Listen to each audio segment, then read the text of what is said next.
wa ala bihi wa bi'ulumihi fid dharaini amin. Wa amma wujubus sholati ala nabi sallallahu alaihi wasallam falima rawahu Ka'b bin Ujrata qala kharaja alaina nabiyyu sallallahu alaihi wasallam. Artinya, dan adapun kewajiban membaca selawat kepada Nabi Muhammad sallallahu alaihi wasallam, maka itu disebabkan karena ada riwayat hadis dari Ka'ab bin Ujrah. Beliau berkata, telah keluar bersama-sama dengan kami Nabi Muhammad sallallahu alaihi wasallam. Pakulna, lalu kami berkata, qad arafna kaifa nusallimu alaika. Sungguh kami sudah mengetahui bagaimana kami membaca salam kepada engkau. Pakaifa nusalli alaika, maka bagaimana kami membaca selawat kepada engkau. Tuh, jadi ini hadis yang menjelaskan tentang kewajiban membaca selawat kepada Nabi Muhammad sallallahu alaihi wasallam, yaitu pada saat kita lagi sholat yang posisinya kita dalam keadaan duduk yang terakhir.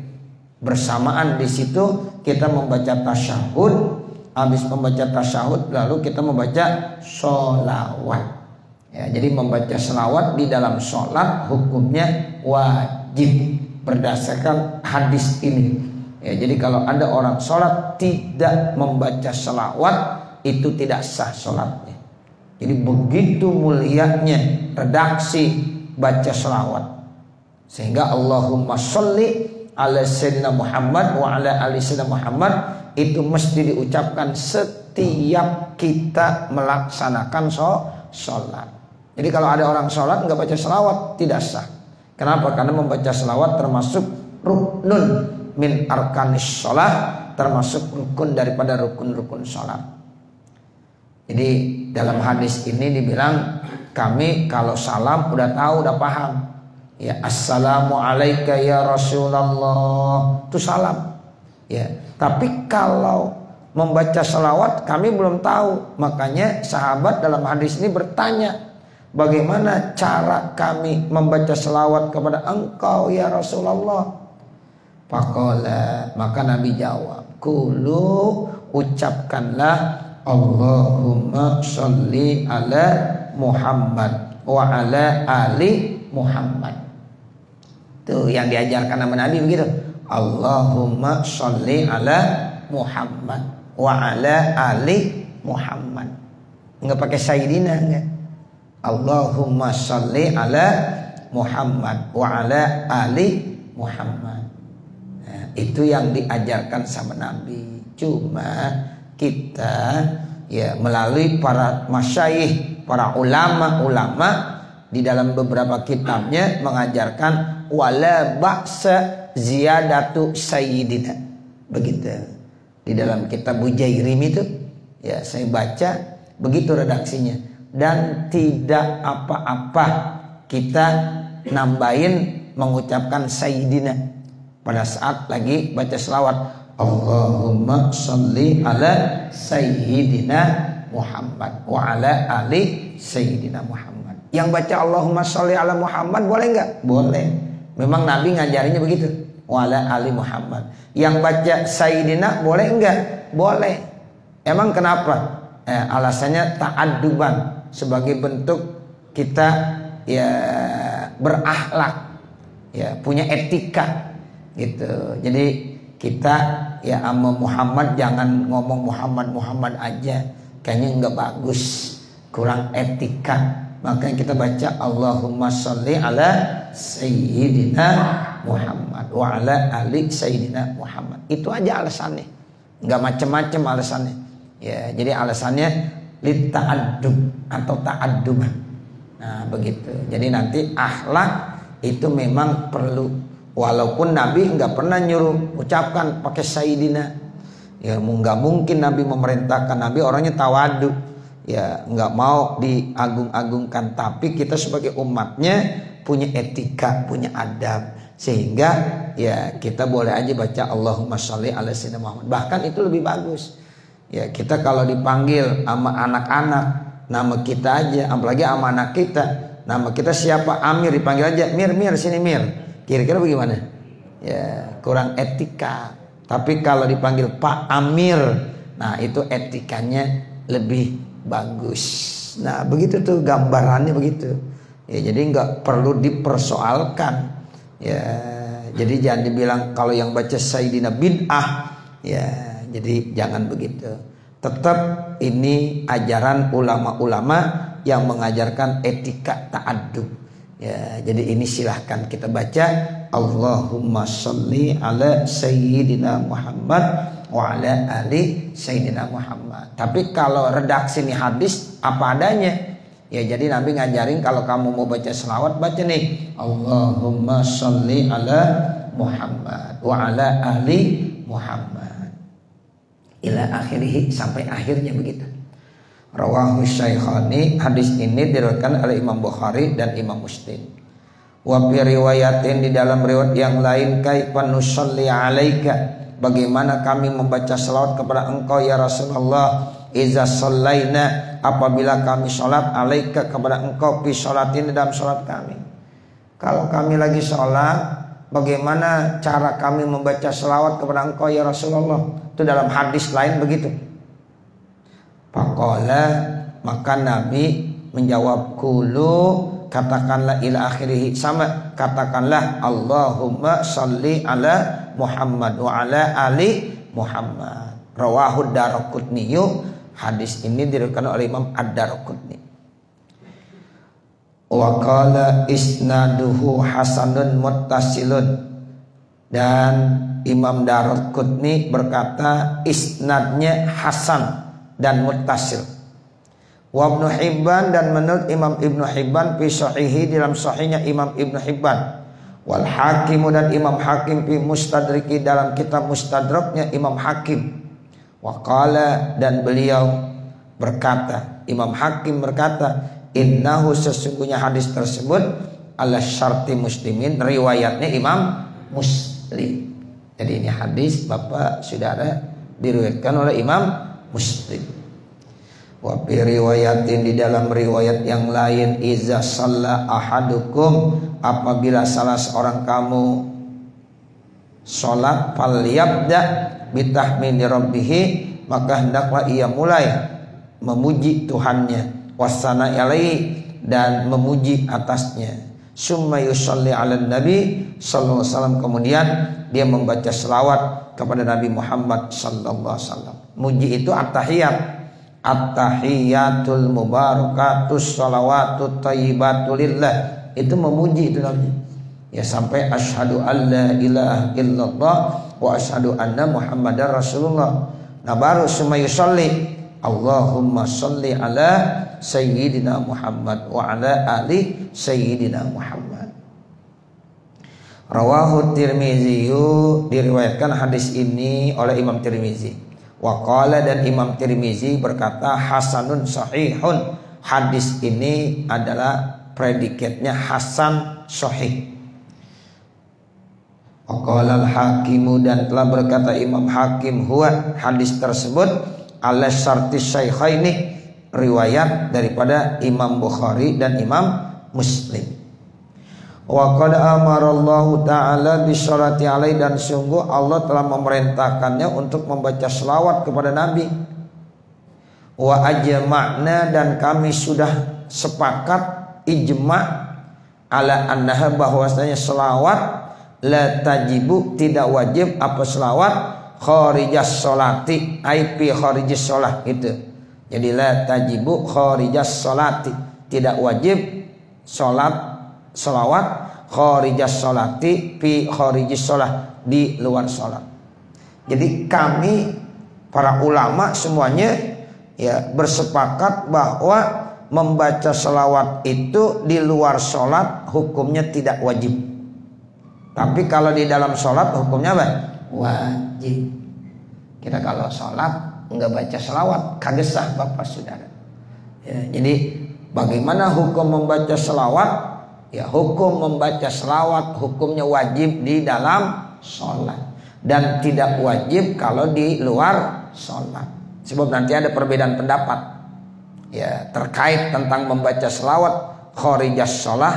Itu para ulama berbeda pendapat. Ada yang bilang wajibnya seumur hidup sekali doang baca selawat di luar sholat, dan nanti berkembang lagi ada yang lain-lain. Tapi kalau terkait di dalam sholat, ini ijma ulama sepakat, tidak ada perbedaan di antara para ulama. Mereka berpendapat bahwa membaca selawat di dalam sholat hukumnya wajib, khususnya saat lagi baca tasyahud. Setelah baca tasyahud kemudian baca selawat. Itu selawat di situ hukumnya wajib, Bapak Saudara. Fata'ayyana, maka menjadi fardu ain ya majid tertentu antakuna fi sholati, yaitu membaca selawat itu dalam sholat. Itu menjadi fardu ain. Ya, menjadi kewajiban per individu, per orang. Jadi kalau kita dalam sholat tidak membaca selawat, maka tidak sah sholatnya. Karena di sini ayan, jadi menjadi fardu ain tertentu per individu harus membaca.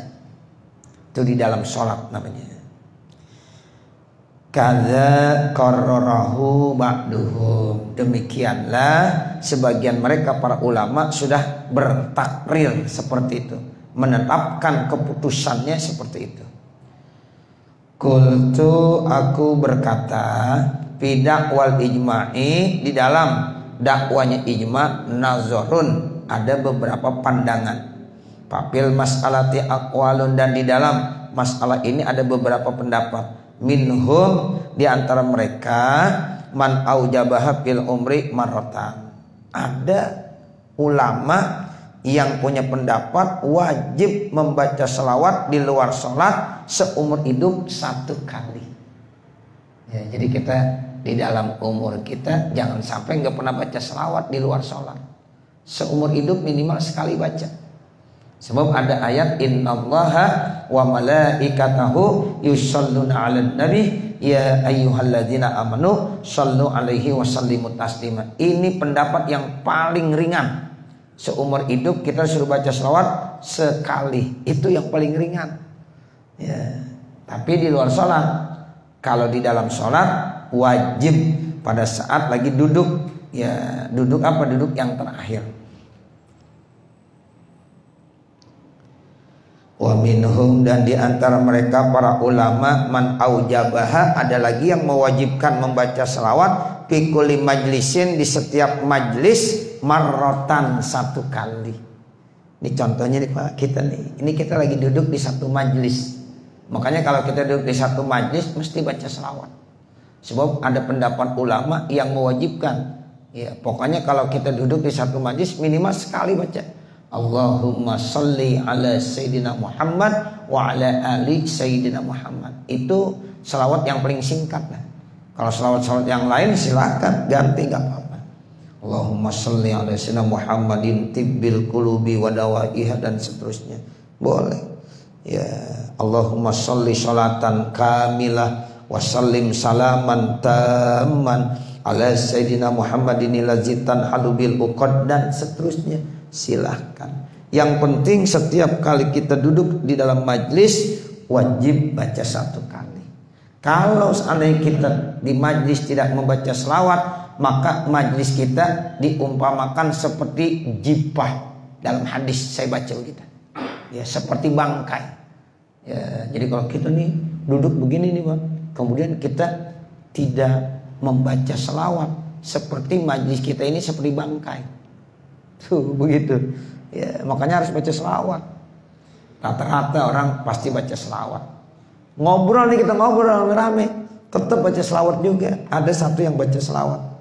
Allahumma sholli ala sayyidina Muhammad. Minimal kita pas banget duduk di satu majlis, Allahumma sholli ala sayyidina Muhammad wa ala ali sayyidina Muhammad. Udah minimal begitu, ada aja satu orang yang baca. Insya Allah tuh tempat jadi berkah. Gitu. Tapi kalau satu pun yang kagak ada baca, maka itu diumpamakan majlis itu seperti bangkai. Ya, nah itu makanya ulama menganjurkan ya setiap kali kita di majlis 1 kali minimal baca sholawat. Wa minhum, dan diantara mereka para ulama man aujabaha, yaitu ada lagi yang mewajibkan membaca selawat kullama zakara, setiap kali dia ya apa ingat kepada Nabi langsung baca selawat, disebut nama Nabi langsung wajib baca selawat, itu namanya zakara. Jadi kalau ada yang bilang Abul Qasim, nah itu disebut nama Nabi, Allahumma sholli ala sayyidina Muhammad wa ala ali sayyidina Muhammad. Qala Rasulullah, qala Nabiyyu, Allahumma sholli wa sallim wa barik alaihi. Itu setiap disebut nama Muhammad, disebut nama ya jabatan Nabi ya atau disebut Abul Qasim, itu adalah tidak lain Muhammad. Makanya kita baca Allahumma sholli ala sayyidina Muhammad wa ala ali sayyidina Muhammad. Itu namanya kullama zakar, setiap disebut nama Nabi. Sebab orang yang paling bakhil kata Nabi ya zukirtu indah husmi falam yusalli. Tuh begitu. Disebut nama saya di sisinya tapi dia tidak baca selawat. Itu adalah orang yang paling bakhil di antara orang yang bakhil. Itu makanya kalau disebut nama Nabi kita diem aja. Tuh kata Nabi orang paling pelit tuh. Nah, begitu. Jadi Bapak, Saudara, ini satu pelajaran ya buat kita. Jadi kalau kita dengar nama Nabi, cepat baca ya selawat. Selawat apa aja? Sallallahu alaihi Muhammad boleh. Ya Allahumma sholli ala sayyidina Muhammad boleh. Bentuknya bisa fi'il ya amr, bisa fi'il madi. Allahumma sholli fi'il amr, sallallahu ala Muhammad fi'il madi. Boleh, nggak apa-apa, silahkan. Pokoknya setiap kali disebut nama Nabi kita baca sholawat, itu wajib.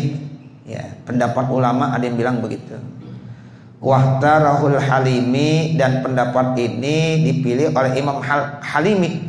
Imam Al-Halimi memilihnya nih. Setiap kali disebut nama Nabi wajib kita baca sholawat. Min ashabina, itu termasuk dari ashab kita. Ashab Imam Syafi'i, murid-muridnya Imam Syafi'i, pengikut-pengikut Imam Syafi'i itu Imam Halimi namanya. Wa minhum, dan diantara mereka man aujabaha, yaitu ulama yang mewajibkan membaca selawat fi awwali kulli du'ain wa fi akhirih, di setiap awal doa dan di setiap akhir doa. Ada lagi yang mewajibkan kalau kita baca doa awalnya baca selawat, akhirnya baca selawat. Maka coba lihat orang kalau baca doa begitu, Bismillahirrahmanirrahim, Alhamdulillahirabbil alamin, Allahumma sholli ala sayyidina Muhammad wa ala ali sayyidina Muhammad. Lalu diminta Allahumma Allahumma Allahumma, selesai wasallallahu, doa lagi selawatnya wasallallahu ala sayyidina Muhammadin wa ala alihi wasallam walhamdulillahi alamin. Nah itu jadi setiap kali kita berdoa awal dan akhirnya diwajibkan membaca selawat. Itu pendapat ulama yang terakhir begitu. Ternyata berdasarkan hadis Nabi juga. Katanya kita kalau berdoa Bapak Saudara, antara kita dengan Allah masih ada hijab. Hijab itu artinya ada dinding penghalang ya, jadi masih ada dinding penghalang.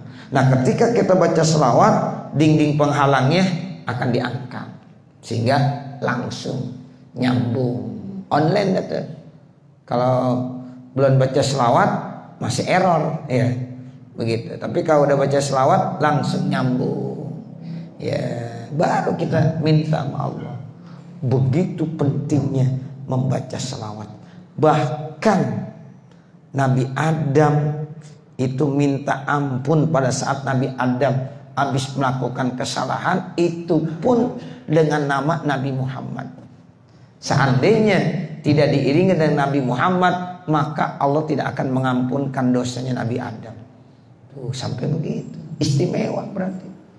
Ya, makanya itu ya tawassul kepada Nabi Muhammad sallallahu alaihi wasallam itu udah mulai dipakai saat Nabi Adam berdoa. Sampai-sampai Allah tanya, kok kamu kenal dengan Muhammad? Ya, dari mana kamu tahu nama Muhammad? Baru Nabi Adam jelaskan, saya lihat ya, itu di sorga, di dinding sorga itu kalimatnya dua.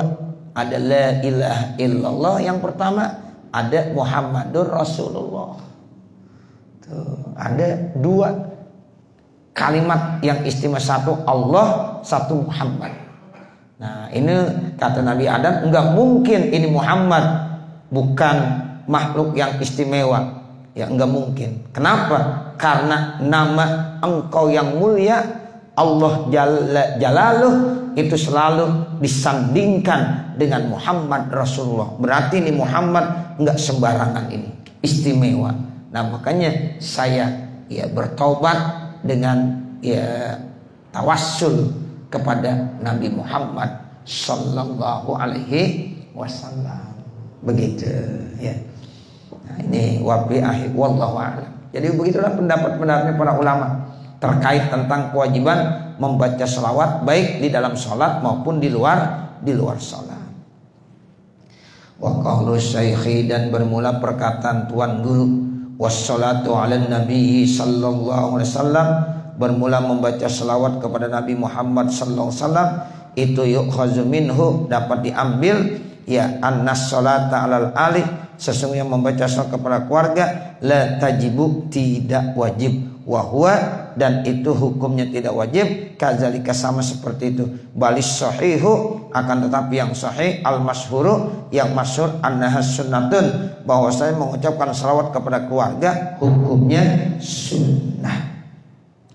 Jadi yang wajib Allahumma salli ala Sayyidina Muhammad. Nah, sementara wa ala ali Sayyidina Muhammad itu kita baca salawat kepada keluarga, itu banyak perbedaan pendapat juga di kalangan para ulama. Namun yang sahih, yang masyhur, membaca salawat kepada keluarga hukumnya sunnah. Kalau kita dalam sholat itu di tasawuf awal tidak dianjurkan. Jadi kalau kita tasawuf awal tuh Bapak Saudara cukup baca Allahumma sholli ala Sayyidina Muhammad atau Allahumma sholli ala Muhammad, udah cukup begitu. Jangan ditambahin, jangan. Nah, nanti di tasawuf yang terakhir, tasawuf yang kedua, baru Allahumma sholli ala Sayyidina Muhammad wa ala ali Sayyidina Muhammad, hukumnya sunnah. Kalau ditinggal jadi makruh. Jadi kalau di tasawuf akhir ya kemudian kita enggak baca selawat wa ala ali, hukumnya makruh. Kalau di tasawuf pertama itu kalau kita tambahin makruh. Yang bagus jangan wa ala ali, cukup Allahumma sholli ala Sayyidina Muhammad, Allahu akbar. Kalau kita baca Allahumma sholli ala Sayyidina Muhammad wa ala ali Sayyidina Muhammad, makruh hukumnya. Tapi kalau di tasawuf akhir ya itu sunnahnya baca Allahumma sholli ala Sayyidina Muhammad wa ala ali Sayyidina Muhammad, sunnah. Kalau kita kagak baca jadi hukumnya makruh. Paham ya gitu ya? Ya itu pentingnya membaca salawat kepada al. Ya itu sepakat para ya ulama menyatakan hukumnya sunnah. Wallahu a'lam. Wa'lam, dan ketahuilah anna tahiyati, sesungguhnya at-tahiyat itu jamak muannats salim. Ya, jadi dia ketika nasab, alamat nasabnya dengan apa?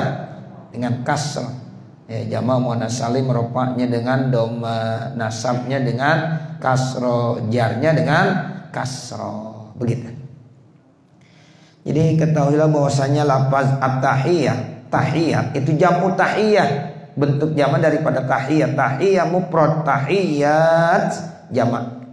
Wahia artinya apa? Al-mulku, kerajaan. Wakila, dan dikatakan tahiyat itu artinya al-baqa'u, sesuatu yang kekal, langgeng. At-tahiyat al-baqa' artinya sesuatu yang langgeng, yang kekal. Wakila, dan dikatakan at-tahiyat itu artinya al-hayatu, kehidupan. Wa innama jumi'at, dan sesungguhnya dibentuk jamak At-tahiyyat lafaznya dibentuk jamak, bukan at-tahiyyatu tapi at-tahiyyatu.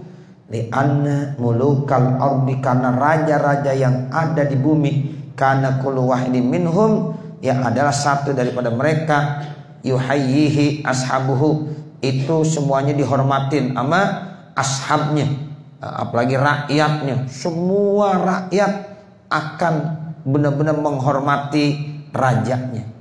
Tuh, jadi yang ada di dunia kan raja bukan satu, banyak. Perdana menteri, raja, ratu, presiden, amir, itu masuk. Itu namanya ya apa? Al-muluk. Ya, jadi semua rakyat pada menghormatinya. Nah, sekarang raja di atas raja yaitu Allah. Makanya digunakan lafaz at-tahiyyat.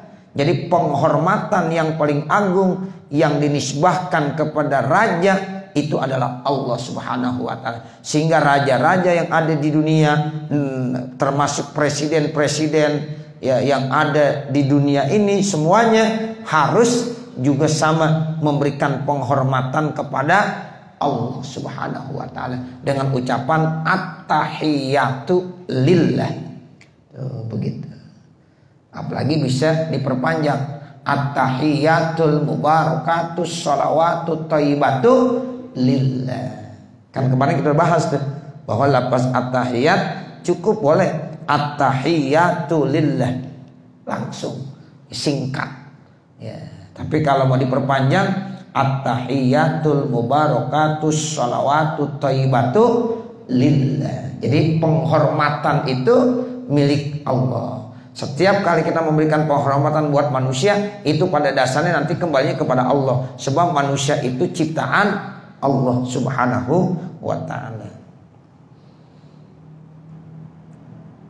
Jadi dikatakan di sini bitahiyatin mahsusoh, dengan penghormatan yang khusus.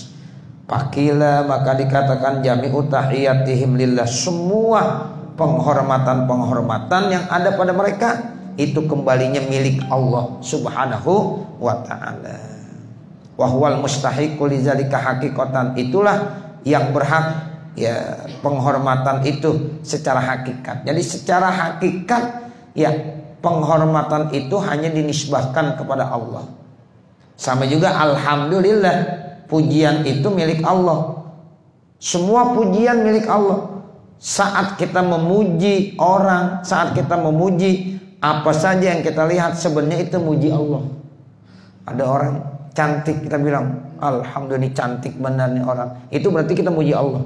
Ketika kita melihat ada ciptaan Allah, pemandangan begitu indahnya, masya Allah, subhanallah, cakep banget pandangan ini, termasuk ini kita muji kepada Allah. Kenapa? Karena itu semuanya ciptaan Allah Subhanahu wa ta'ala. Makanya nggak boleh kita mencela. Ya, kita mencela seharusnya mencela Allah, ya kan? Jelek banget nih, sama aja kita mencela Allah. Ya, sebab Allah menciptakan ini semuanya nggak ada yang sia-sia. Subhanaka, ya apa? Rabbana ma khalaqta hadza batila. Subhanaka fakina azabannar. Tuh begitu. Jadi Rabbana ma khalaqta hadza batila. Ya Allah, wahai Tuhan kami, tidak ada yang kau ciptakan di permukaan bumi ini batila, artinya sia-sia. Makanya kita nggak boleh bilang Allah ngapain sih menciptakan ini. Nyamuk Allah ciptakan, ada nggak manfaatnya? Ada. Jangan kita bilang sia-sia. Ya, semuanya ada. Ya, makanya Rabbana ma khalaqta hadza batila. Lalu kita bilang fakina azabannar. Ya Allah, selamatkanlah kami dari azab api neraka. Nah begitu. Jadi semua puji-pujian kembalinya kepada Allah. Sama at-tahiyyat lillah. Nah, itu kembalinya kepada Allah Subhanahu wa ta'ala. Wal barakatuh. Nah sekarang kan at-tahiyyatul mubarakatuh, kan ada katakan mubarakah. Nah mubarakah itu artinya apa Bapak Saudara? Di sini bilang al barakat kasratul khairi, banyaknya kebaikan. Tuh, makanya kita minta selalu keberkahan. Artinya keberkahan apa? Banyak kebaikan.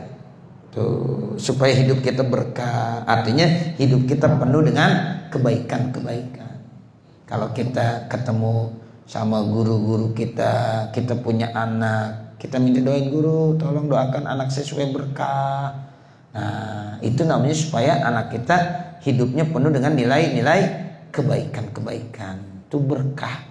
Itu selalu kita minta. Makanya mau makan aja minta doa berkah juga. Allahumma barik lana fima razaqtana wa qina azabannar. Itu mau makan minta keberkahan juga. Ya, jadi barokat kasratul khair itu milik Allah. Ya, semua keberkahan milik Allah. Makanya kita minta ya sama Allah segala keberkahan tadi. Wakila annama'u, ada yang bilang berkah itu berkembang. Terus berkembang. Ya, rezekinya berkah, artinya rezekinya berkembang terus kagak habis-habisnya. Ada aja. Ya, enggak pernah habis. Ya, ada lagi berkembang terus. Itu namanya annama. Ya, begitu. Wassalawatu, sementara kata-kata as-salawat at-tahiyatul mubarakatus salawatu. Kan ada kata-kata as-salawatu itu kalau kita baca hiyas salawatul ma'rufatu, itu salat yang sudah diketahui. Wakila, ada yang bilang ad-da'awatu itu doa-doa, wa tadarru dan bentuk ketundukan. Jadi yang dimaksud salawat ya salat yang kita kenal udah. Ada yang bilang lagi itu doa, sebab as-salah ad-du'a, kan begitu.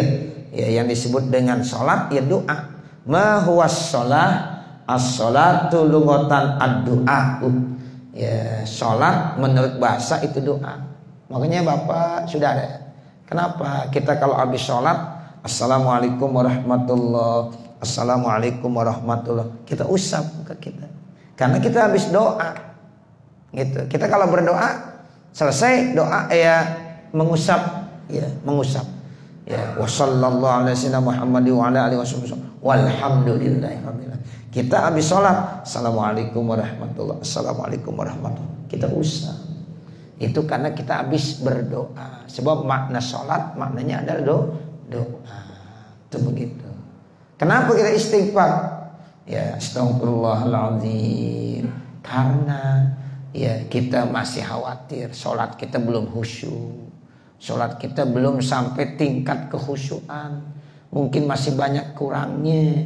Makanya kita istighfar astagfirullahaladzim. Kata ulama, orang kalau habis sholat baca istighfar minimal 3 kali, yang mestinya itu sholatnya kagak diterima karena belum khusyuk. Kalau mungkin banyak kesalahan kekurangan yang enggak diterima, cacat, tapi gara-gara dia istighfar enggak jadi diterima semuanya. Tuh begitu. Makanya Bapak jangan lupa istighfar. Kalau habis sholat istighfar. Ya itu ya supaya sholat kita walaupun masih banyak kekurangannya, ya dengan istighfarnya kita Allah jadi terima, karena Allah maha pengampun lagi penyayang. Nah seperti itu. Wakila, ada yang bilang lagi yang namanya sholat itu apa? Ar-rahmah, kasih sayang. Ailillah, yaitu untuk Allah. Jadi rahmat itu milik Allah. Ya, Allah akan berhak memberikan rahmat itu kepada siapa saja. Bahkan orang itu masuk surga bukan ngandelin amal, tetapi orang masuk surga karena dapat apa? Rahmat dan kasih sayang Allah. Tuh begitu. Ada di beberapa kitab saya baca tuh. Ya, ada kisah seorang hamba Allah yang ibadah 500 tahun. Ibadah 500 tahun, enggak ngapa-ngapain, ibadah aja.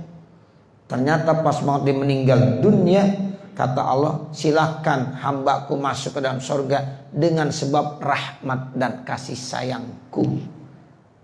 Diprotes, tidak ya Allah, saya masuk surga karena saya ibadah.